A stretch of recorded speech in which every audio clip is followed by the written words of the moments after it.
नमस्कार, मैं राहुल कोटियाल। हफ्ते भर की खट्टी मीठी खबरों के साथ हम एक बार फिर से हाजिर हैं अपना साप्ताहिक बुलेटिन लेकर, जिसका नाम है एक्स्ट्रा कवर। अपना उत्तराखंड एक बार फिर से राष्ट्रीय सुर्खियों में शामिल है और जैसा कि अमूमन होता है, इस बार भी इसके कारण नकारात्मक ही हैं। कभी प्राकृतिक आपदाओं के चलते, कभी भर्ती घोटालों के चलते और कभी व्यवस्था के ध्वस्त होने से उपजे जन आंदोलन और राजनीतिक प्रशासनिक कुप्रबंधन के कारण चर्चाओं में रहने वाला हमारा प्रदेश इस बार हल्द्वानी में हुई हिंसक घटनाओं के चलते राष्ट्रीय सुर्खियों में जगह बना रहा है। 6 लोगों की जिंदगी छीनने वाली वनभूलपुरा हिंसा, इसकी शुरुआत गुरुवार शाम एक मजार और मदरसा हटाने को लेकर हुई। स्थानीय अखबारों में छपी खबरों के अनुसार ये जमीन कब्जा धारक किसी अब्दुल मलिक के परिवार को कभी लीज पर मिली थी, लेकिन वो समय रहते इसका नवीनीकरण नहीं करा पाए। साथ ही लीज शर्त के विपरीत उन्होंने यहाँ प्लॉटिंग शुरू कर दी। इस तरह ये मामला कानूनी पेचीदगियों का अधिक नजर आता है। बहरहाल प्रशासन की नजर में इस तरह के मामले अवैध निर्माण में ही गिने जाते हैं, इसलिए अतिक्रमण हटाने की कार्रवाई की गई। तकनीकी तौर पर प्रशासन की कार्रवाई जायज ही नजर आती है, लेकिन यहाँ ऐसी कार्रवाई को लेकर तटस्थता बरतनी उतनी ही जरूरी है।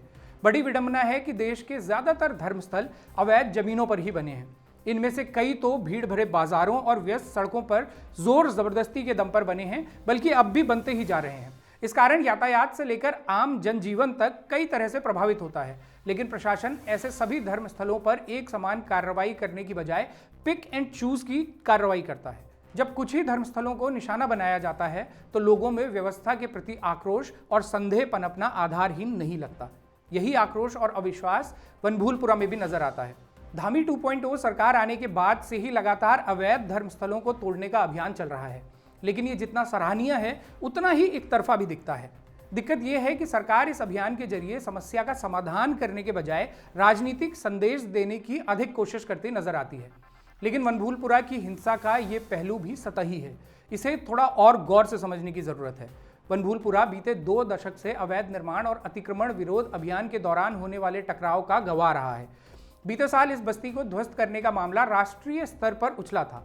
फिलहाल ये सुप्रीम कोर्ट में लंबित मामला है। वनभूलपुरा का सबसे बड़ा पॉलिटिकल नैरेटिव उत्तराखंड की डेमोग्राफी चेंज के रूप में खड़ा किया जाता है। कहा जाता है कि यहाँ हाल के समय बाहर से आकर मुस्लिम आबादी बस रही है, जिसे मीडिया अब समुदाय विशेष के रूप में चिन्हित करता है। लेकिन ये पूछने वाला कोई नहीं कि यदि ये डेमोग्राफी चेंज हो रहा है तो फिर इसे रोकने वाला मूल निवास और भू कानून कहाँ है?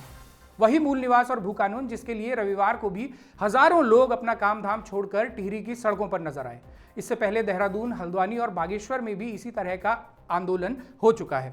दूसरी तरफ सरकार डेमोग्राफी चेंज वाले पॉलिटिकल नैरेटिव की फसल बुलडोजर के जरिए काटने की कोशिश करती है, जबकि जरूरत यहां पर एक ईमानदार भू कानून की थी। बीते सप्ताह ही सुदूर धारचूला से 2 नाबालिग बहनों को बरेली ले जाने की खबर सुर्खियों में रही। इस कारण वहां स्थानीय लोग सड़कों पर प्रदर्शन करने भी उतरे। पुरोला से लेकर घनसाली और सालदे से लेकर सतपुली तक इस तरह के द्वंद्व रह रहकर सामने आते हैं। भाजपा प्रदेश अध्यक्ष महेंद्र भट्ट इन सामाजिक टकरावों का रेडीमेड समाधान बाहरी लोगों को अपने मकान दुकान किराए पर न देने के रूप में बताते हैं। लेकिन क्या महेंद्र भट्ट कभी अपनी सरकार से ये पूछने की हिम्मत जुटा पाएंगे कि वो आखिर कब हिमाचल जैसा भू कानून बनाएगी, जिसमें किसी की आजीविका पर भी रोक न हो और स्थानीय समाज, संस्कृति, जल जंगल की भी रक्षा हो पाए? इधर भू कानून के मुकाबले कभी भी ड्राइंग रूम बहस से आगे नहीं बढ़ पाने वाली समान नागरिक संहिता का विधेयक सदन में रखने के लिए मुख्यमंत्री पुष्कर सिंह धामी संविधान की प्रति हाथ में लिए विधानसभा पहुंचे। ऐसे में सवाल पूछा जाना चाहिए कि उत्तराखंड में क्या कभी वो दिन भी आएगा जब उत्तराखंड का कोई मुख्यमंत्री अपने पुरखों के गांव की मिट्टी हाथ में लिए मजबूत भू कानून विधेयक रखने सदन पहुंचे? यदि ऐसा नहीं हुआ तो यकीन मानिए राज्य में वनभूलपुरा जैसे संकट अभी और भी आएंगे। इसमें सरकारें हर बार बुलडोजर चलाकर नैरेटिव लूटती रहेंगी, जबकि चैतू, बैसाखू और बिशंदा के खाते में ताली बजाने का ही काम आता रहेगा। बारामासा के नियमित दर्शकों को याद होगा कि आज से करीब 1 साल पहले हमने भू कानून पर विस्तृत व्याख्या करते हुए ठीक यही बात कही थी कि धार्मिक ग्रंथों से लेकर इतिहास की पोथियों तक दुनिया में हुए महासंग्रामों की कहानी जहां कहीं भी दर्ज हैं, उनके मूल में जमीन का सवाल ही सबसे अहम रहा है। जमीन का वही सवाल जो भू कानून की मांग के रूप में यहाँ उठने लगा है और जिसे समय रहते अगर सुलझाया नहीं गया तो इसके परिणाम हमेशा ही घातक रहेंगे। हल्द्वानी में हुई हिंसा की घटना कुछ और महत्वपूर्ण सवाल भी खड़े करती है। सबसे अहम सवाल उस समय को लेकर भी उठ रहे हैं जो प्रशासन ने इस कार्रवाई के लिए चुना था, और इसके साथ ही ये सवाल भी कि इस पैमाने की हिंसा होने की संभावना थी तो राज्य की इंटेलिजेंस इसे क्यों नहीं पकड़ सकी। इस संबंध में अमर उजाला अखबार में प्रकाशित एक रिपोर्ट देखी जानी चाहिए जो बताती है कि इंटेलिजेंस ने 1 या 2 बार नहीं बल्कि 5 बार रिपोर्ट भेजकर डीएम और एसएसपी को इस कार्रवाई की संवेदनशीलता के बारे में बताया था। लोकल इंटेलिजेंस यहां लगातार नजर बनाए हुए थी और उसने 31 जनवरी को 2 रिपोर्ट्स, 2 फरवरी को भी 2 रिपोर्ट्स और 3 फरवरी को एक रिपोर्ट भेजकर बताया था कि मौके की स्थिति कैसी है। इन रिपोर्ट्स में यह तक बताया गया था कि विरोध किस पैमाने का हो सकता है और इसके लिए क्या क्या तैयारी की जा रही है। उन्होंने अपनी रिपोर्ट में यह भी लिखा था कि यह कार्रवाई अगर की जाती है तो सुबह के वक्त की जाए, इसकी पूरी वीडियोग्राफी की जाए, ड्रोन से इलाके पर नजर बनाई जाए, इलाके में पीएसी का भ्रमण करवाया जाए और धार्मिक पुस्तकों को पहले ही संबंधित मौलवी के हवाले कर दिया जाए। अमर उजाला के अनुसार 3 फरवरी की रिपोर्ट में तो यह भी बताया गया था कि विरोध के दौरान महिलाओं और बच्चों को आगे खड़ा किया जा सकता है और ऐसे में बल प्रयोग से आंदोलन और भी उग्र हो सकता है। लेकिन इन तमाम रिपोर्ट्स को नजरअंदाज किया गया और नतीजा सबके सामने है। इंटेलिजेंस इनपुट को लेकर सिर्फ विपक्ष ही सरकार से सवाल नहीं कर रहा, बल्कि पूर्व मुख्यमंत्री त्रिवेंद्र सिंह रावत ने भी इस मुद्दे को गंभीरता से लिए जाने और इसकी जांच किए जाने की बात कही है। इंटेलिजेंस के इतने साफ इनपुट होने के बाद भी अगर किन्हीं राजनीतिक कारणों से इन्हें अनदेखा किया गया है तो ऐसी राजनीति का लाभ किसे होगा, इसका अनुमान आप लोग खुद लगाइए। गुजरे हफ्ते ही केंद्र सरकार ने लोकसभा में भर्ती परीक्षाओं में नकल रोकने के लिए कानून पारित किया है, जिसमें पेपर लीक करने वाले को 10 साल की जेल और 1 करोड़ रुपए तक जुर्माने का प्रावधान किया गया है। इधर देहरादून में यह खबर प्रायोजित तरीके से आगे बढ़ाई गई कि देखो साहब, अपने धाकड़ धामी जी का एक और सख्त कानून केंद्र सरकार को भा गया है। लेकिन दूसरी तरफ ठीक इसी दिन धामी सरकार ने 2015 दरोगा भर्ती मामले में निलंबित चल रहे 20 दरोगाओं को दबे पांव बहाल कर दिया। पिछले साल लगभग इन्हीं दिनों प्रदेश के युवा जब भर्ती घोटालों को लेकर सड़कों पर थे तो हिट एंड रन स्टाइल वाली सरकार ने आनन फानन में इन दरोगाओं को हाकम नेटवर्क के जरिए भर्ती होने के संदेह में निलंबित कर दिया था। लेकिन 1 साल बाद भी जांच किसी ठोस नतीजे पर नहीं पहुंची तो अंततः सभी को बहाल कर दिया गया है। अब भर्ती घोटाले का सबसे चर्चित चेहरा हाकम सिंह अन्य कई आरोपियों के साथ बाहर है।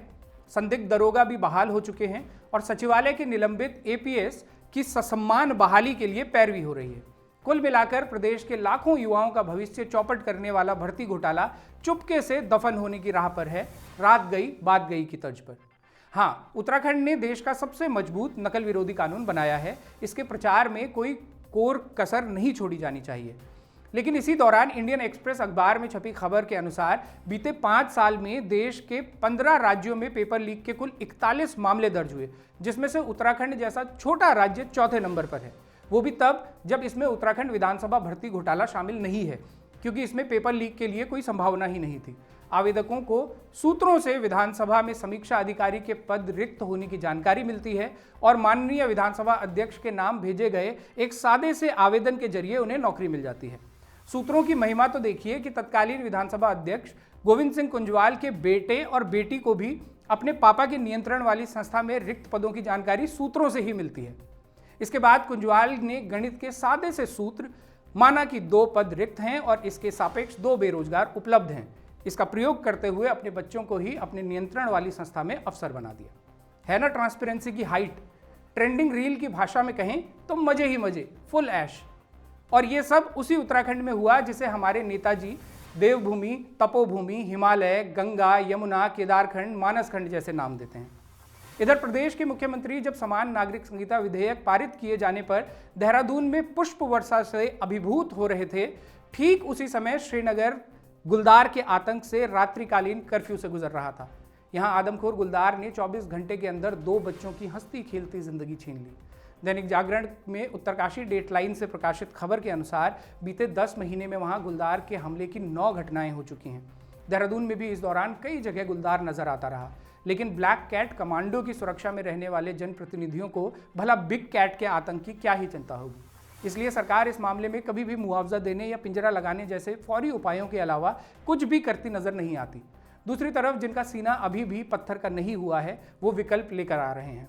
इसी क्रम में उत्तराखंड की प्रमुख सामाजिक सांस्कृतिक संस्था धाद ने फील गुड भलू लगुत फाउंडेशन के साथ मिलकर गुलदार से गांव बचाओ मांग पत्र जारी कर कुछ बुनियादी बातों की तरफ सबका ध्यान खींचा है।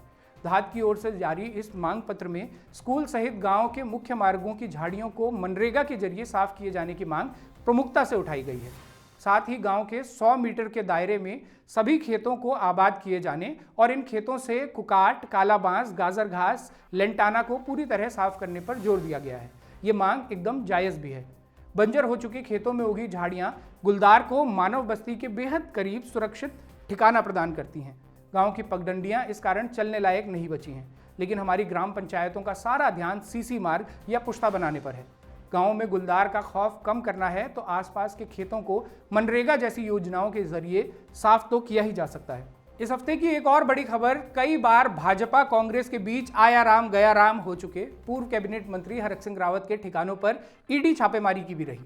बताया जा रहा है कि ईडी ने उक्त छापेमारी कॉर्बेट नेशनल पार्क में टाइगर रिजर्व निर्माण के मामले में हुई गड़बड़ियों को लेकर की है। ईडी की यह छापेमारी राज्य में वन विभाग के 2 कार्यरत अफसरों, 2 रिटायर्ड अफसरों और एक भाजपा नेता के ठिकाने सहित कुल 17 जगहों पर हुई। इसमें आईएफएस सुशांत पटनायक के घर पर नकदी गिनने के लिए 2 मशीनें मंगवानी पड़ी। उनके घर से 94 लाख की नकदी और 10 लाख मूल्य के डॉलर बरामद हुए। साथ ही कई संपत्तियों का भी विवरण ईडी के हाथ लगा है। सुशांत पटनायक 2 हफ्ते पहले तक प्रदूषण नियंत्रण बोर्ड में सदस्य सचिव जैसा रसूखदार ओहदा संभाल रहे थे। इसी मामले में काशीपुर में भाजपा के जिला मंत्री अमित सिंह के ठिकानों से ईडी को 75 लाख रुपए के सोने के गहने बरामद हुए हैं। इसके तत्काल बाद भाजपा ने अल्ट्रा वॉशिंग मशीन की भूमिका निभाते हुए अमित सिंह को पद से हटा दिया है। इस मामले को गौर से देखें तो ये भ्रष्टाचार का सर्वदलीय और सर्व स्वीकार्य गठजोड़ नजर आता है। पाखरो टाइगर रिजर्व का मामला तब का है जब हरक सिंह रावत भाजपा सरकार में वन मंत्री थे। अब वो 2 साल से कांग्रेस में दिन काट रहे हैं। इस प्रकरण में उनका करीबी अमित सिंह भाजपा का काशीपुर जिला मंत्री निकला और वन विभाग के जो अफसर इस लपेटे में फंसे हैं वो भी बीते 7 साल से चल रहे भाजपा शासनकाल में अहम पदों पर रहे हैं। आप इसे उत्तराखंड का रियल यूसीसी करार दे सकते हैं, जहां यूसीसी का मतलब है यूनिफॉर्म करप्शन कोड। इसीलिए सवाल पूछा जा रहा है कि 2022 विधानसभा चुनाव से ठीक पहले यदि हरक सिंह भाजपा नहीं छोड़ते तो क्या ये मामला कभी खुल पाता। बहुत संभव है कि तब सरकार केंद्रीय एजेंसी की जांच रुकवाने के लिए खुद पैरवी करती नजर आती, जैसा उसने उद्यान घोटाले में किया। इधर राजनीतिक प्रयोग के क्रम को जारी रखते हुए भाजपा ने एक बार फिर से चौंकाऊ फैसले के तहत प्रदेश अध्यक्ष महेंद्र भट्ट को राज्यसभा का टिकट थमा दिया है। विधानसभा में भाजपा के संख्या बल को देखते हुए उनका जीतना तय ही है। महेंद्र भट्ट अपने मुख्यमंत्री पुष्कर सिंह धामी की तरह ही 2022 के विधानसभा चुनावों में प्रचंड मोदी लहर के बावजूद अपनी सीट तक बचाने में नाकाम रहे थे। इससे यह भी साबित हो गया कि वो राष्ट्रीय नेतृत्व के लिए कभी सिरदर्द नहीं बन पाएंगे। इस कारण पार्टी ने उनकी क्षमता को पहचानते हुए तत्काल ही उन्हें प्रदेश अध्यक्ष बना दिया और अब राज्यसभा भेजकर उनकी उपयोगिता पर फिर से भरोसा जताया है। क्या पता महेंद्र भट्ट मोदी 3.0 सरकार में मंत्री भी बन जाएं, तब वो और भी बड़े मंच से बोल पाएंगे कि उत्तराखंड में भू कानून की मांग करने वाले युवा वामपंथी हैं। वैसे महेंद्र भट्ट हमेशा अपने बयानों के लिए चर्चित रहे हैं, लेकिन आज की भाजपा में चयन का पैमाना नीचे से शुरू होता है। इसलिए महेंद्र भट्ट सरीखे नेताओं का करियर काफ़ी उज्जवल नजर आता है। लेकिन महेंद्र भट्ट की ताजपोशी ने प्रदेश की राजनीति में गहरी जानकारी रखने वाले लोगों का ध्यान एक दूसरे पहलू की तरफ भी खींचा है। वो ये कि आखिर कई सालों से सीएम इन वेटिंग आंके जा रहे अनिल बलूनी को रिपीट क्यों नहीं किया गया। उत्तराखंड से राज्यसभा सांसद अनिल बलूनी प्रधानमंत्री नरेंद्र मोदी और गृह मंत्री अमित शाह के काफ़ी करीबी माने जाते हैं। महेंद्र भट्ट अनिल बलूनी की रिक्त सीट पर ही उच्च सदन जा रहे हैं। इसलिए ये सवाल पूछा जा रहा है कि अब अनिल बलूनी के लिए क्या भूमिका बचती है। क्या उन्हें पार्टी लोकसभा का टिकट देगी या फिर उनके लिए इससे भी बड़ी भूमिका देखी जा रही है। वैसे भी भाजपा में लिए जाने वाले फैसलों को समझना एक मिस्ट्री से कम नहीं है। फसकबाज कहते हैं कि इसका पता खुद जेपी नड्डा को भी नहीं होता, तो अपने चैतू बैसाखू की तो बिसात ही क्या है। बहरहाल अभी तो भट्ट जी को इस मौके के लिए बधाई। फिलहाल ख्याली पुलाव पकाया जाए कि काश वो दिल्ली की राजनीति में उत्तराखंड की मेधा और क्षमता का प्रदर्शन स्वर्गीय एच.एन. बोगड़ा और भक्त दर्शन की तरह कर पाएं। बाकी तो जो है सो है ही। तो ये था इस हफ्ते का एक्स्ट्रा कवर। अगर आपकी नज़रों में भी एक्स्ट्रा कवर से गुजरती कुछ खबरें हों तो हमें इस मेल आईडी पर लिख भेजें। अगर आपको ये कार्यक्रम पसंद आ रहा है तो इसे शेयर करने के साथ ही बारामासा को सपोर्ट करें। इसके लिए आप YouTube का थैंक्स बटन दबाकर हमें समर्थन दे सकते हैं या ज्वाइन का बटन दबाकर हमारी मेंबरशिप ले सकते हैं। अगले हफ्ते फिर से मुलाकात होगी। तब तक के लिए सिमनिया पहलाज, नमस्कार।